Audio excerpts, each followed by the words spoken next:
कोण आवडते तुला? पप्पा सोबत. पप्पा सोबत आवडतंय. आई सोबत? आई सोबत आवडत आहे. मी भक्ती सांगोलच्या छोट्याशा गावामध्ये राहते. शुभ सकाळ श्री नाही सकाळ नाही, आता किती वाजलेत सांगू का? खरं खरं ती मला पाठच झाले. संध्याकाळचे 7:30 वाजलेत आणि आत्ता मी ब्लॉग चालू करते. गावाकडून आणलेली मकाची कणसं होती ती सकाळी सकाळी मी इथं शिजायला घातली, म्हणजे कसं मुलं खातील. आणि मीठ टाकून शिजवलेले आमच्यात सगळ्यांना आवडतात आणि खूप कवळी कवळी होती. त्यानंतर मग 10च्या सुमारास मी पोहे बनवले आणि 12च्या टायमिंगला मस्त असं जेवण होतं. कोण चिडतोय बरं नक्की? दादा चिडतोय ना बाळा? चिटिंग करतोय का दादा? तसं नको, पाय नको लावू लाडू. तर मोबाईल साठी हा ऑप्शन काढलाय बरं का. आम्ही निवडून मोबाईल हातात द्यायचाच नाही, त्यामुळे हे लुडो.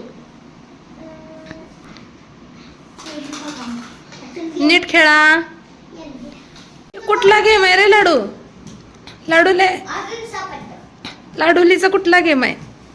हे बाळाला काय समजत नाही म्हणून चिटिंग करते, मला माहितीये. तू मला तिथे गंडवायला बघत होता, तू ही तर काय बाळ आहे. मला स्वयंपाक करायचा आहे, पप्पा जेवायचे, आपण सगळं जेवायचं. मी कशाला भीते? पप्पा काय आणणार आहेत? काय सांगितलं लाडू पप्पाला आणायला? पिचकारी. गेल्या वर्षीची पिचकारी कुठे आहे? ते मी वर फेकली होती बघ. हा बघ बर काढ. मला पण पिचकारी आहे का लाडू? आईला पिचकारी दे ना तुझे. चल भाग, तू भाग.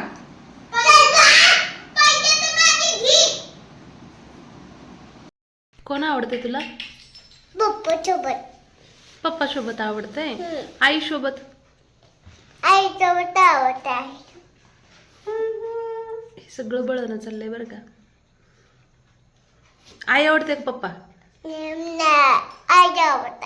आई मला तर नाही वाटत तुला आई आवडते. मला माहिती कोण आवडते. पप्पा, हम्म. ते पप्पा, ते मम्मी. हे पप्पा आणि ही मम्मी आहे का? तुम्ही दोघं कुठं आहे? याच्या बाजूला एक एक करूया का अजून? ते पप्पा, ते मम्मी, ते बाल. बाल कुठं आहे? इथं बाल नाहीच की, फक्त मम्मी पप्पाच्या इथं. माझं चिमण आहे व माझं कुक्कू लय हुशार आहे ग माझं कुक्कू. आणि इकडं पण माझं मनी मियाव आहे. आणि माझ्यासाठी 2-3 भाकरी बनवते आणि सोबतच कोबी कापून घेतलाय. तव्यातच मस्त असा कोबी सुद्धा बनवणार आहे.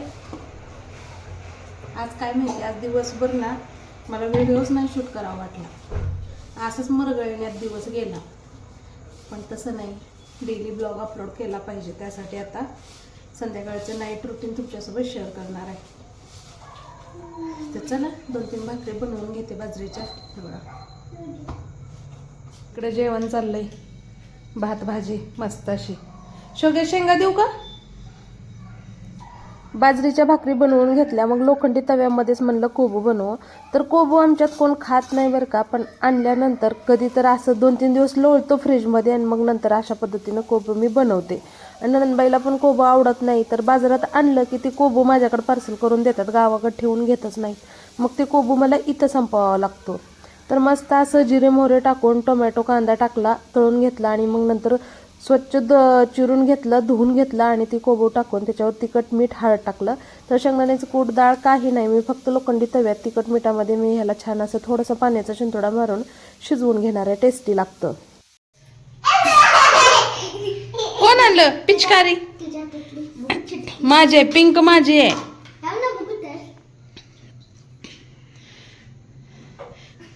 वाट बघत बसलेले पप्पाची.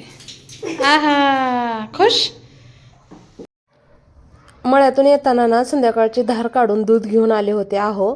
तर तेच मी इथं तापायला ठेवत होते आणि मुलांसाठी कलर पिचकाऱ्या, कारण उद्या रंगपंचमी आहे ना, ती खूप एक्सायटेड होते आणि पप्पाची वाट बघत होते दुपारपासून. पप्पा कधी येतात, पप्पा कधी येतात. मग पप्पाने पिचकाऱ्या आणल्या होत्या, तर बाथरूममध्ये तेच पाण्यासोबत खेळत होते. कलर तर उद्या सकाळी करायचा आणि मी माझे कामं, कारण आता धार काढून 2-3 तास झालं होतं. दूध खराब होईल म्हणून घाईघाईमध्ये मी दूध तापायला ठेवलं. त्यानंतर दुधाचं कॅन्ड होतं ती स्वच्छ मी घासून घेते लगेच. सगळ्या भांड्यासोबत नाही, कारण ते चांगलं वाळलं पाहिजे, दूध नसायची शक्यता असते म्हणून.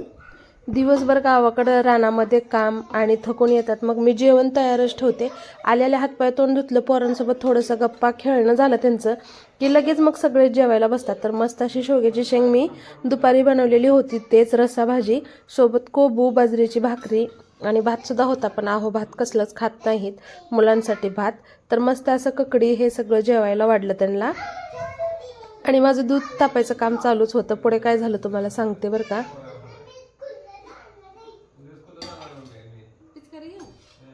पप्पा जात असणार छोटा असताना. हे लाडू खुश आहे पप्पा पिचकारी आणलं. मला एक आणले ना पप्पान पिचकारी. मला देतो का तुझी पिचकारी? मला दे की. पप्पानं 3 आणले ना.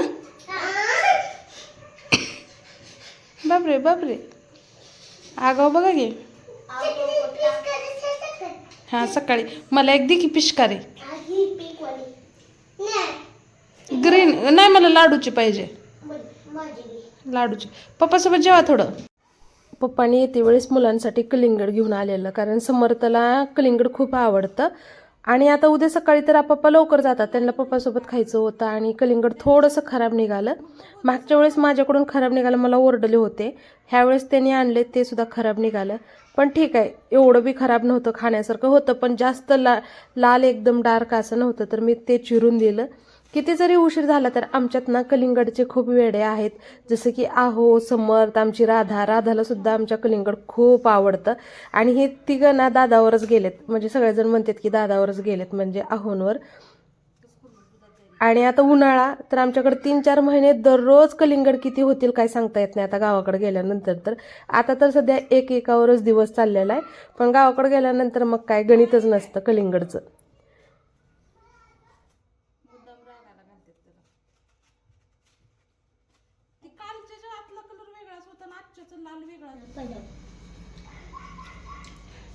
लुटले पप्पाला पहिलं का पाणी मारणार आहे का कलरचं?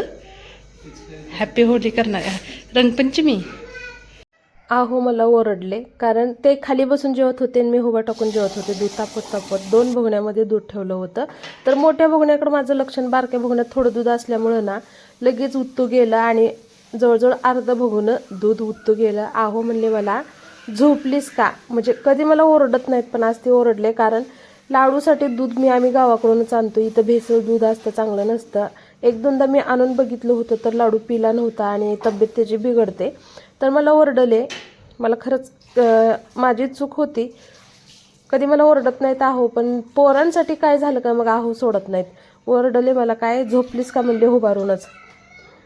दूध उतू गेलं, तरी ते बसलेले होते, त्यांना दिसलं नाही की किती गेलं. मी पटकन तांब्या भरून पाणी घेतले आणि पटकन ओतले, पण त्यांच्या लक्षात आलं की बऱ्यापैकी दूध उतू गेलेलं आहे. आणि खरंच आहे, त्यांचं रागवणं पण साहजिक आहे. माझ्याकडून चूक झाली, कारण मी त्यांच्याकडे बोलत मी सम्राटसाठी इथलं दूध चांगलं नसतं म्हणून. आणि 2-3 दिवस मग मी तेच दुधावरती भागवते. उतू गेल्यामुळे त्यांना वाटलं तेवढंच 1-2 वेळेस लेकरू पेला असतं. पण होतं कधी कधी चुकून, काय करायचं. काय एकदा उतू गेल्यावर परत काय करू तर शकत नाही ना. मी गपचूप आहोंचा ऐकून घेतलं. आणि त्यानंतर इथे समर्थच्या खोड्या बघा. तो बाथरूमला गेला होता आणि येतेच मुद्दाम लाईट बंद करतोय. पूर्ण सगळं किचन ओटा मी स्वच्छ करून घेतला. तर असं असतं माझं संध्याकाळचं नाईट रुटीन. दूध तापवणं, स्वयंपाक, भांडी सगळे संध्याकाळची घासायचे, किचन ओटा स्वच्छ करायचा. फुलाच्या झाडाला मी संध्याकाळीच पाणी भरून ठेवते. तर ते शोचे पीस आहेत ना तुम्हाला समोर दिसतात, त्या सगळ्यांना पाणी, लोखंडाचे तवा, हे जर असंच रात्रभर ठेवला तर खूप गंजतो. त्यामुळे मी झटपटच भांडे घासते, गोळा करून भांडे ठेवत नाही. जितकं किचन आणि घर स्वच्छ तितकं छान. म्हणतात ना, जिथं हात फिरतं तिथं लक्ष्मी फिरते. पूर्ण साफसफाई केली आणि त्यानंतरच मग मी झोपायला जाते. तर असं असतं माझं दररोजचं डेली रुटीन, नाईट रुटीन. तर कसा वाटला व्हिडिओ कमेंटमध्ये नक्की सांगा. आणि दररोज असंच पाहत राहा. छान छान कमेंट करा, लाईक करा, शेअर करा. भेटू उद्या 1 वाजता दुसऱ्या ब्लॉगमध्ये. झोपले आता, संध्याकाळचे वाजलेत 10:15. हे बघा. चला तर सगळ्यांना शुभरात्री. भेटू उद्याच्या ब्लॉगमध्ये दुपारी 1 वाजता. शुभरात्री.